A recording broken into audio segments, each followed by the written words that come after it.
ببین این بادامایی که الان اینجوری خشک میمونن رو درخت، علی بادام چاقاله داره.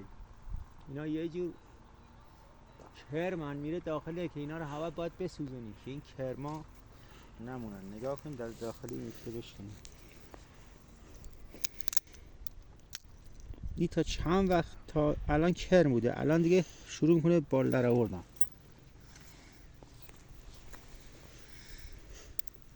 نگاه کنید.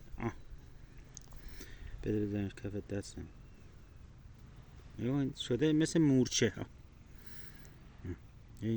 داره بال در چش در آورده و بال در میاره،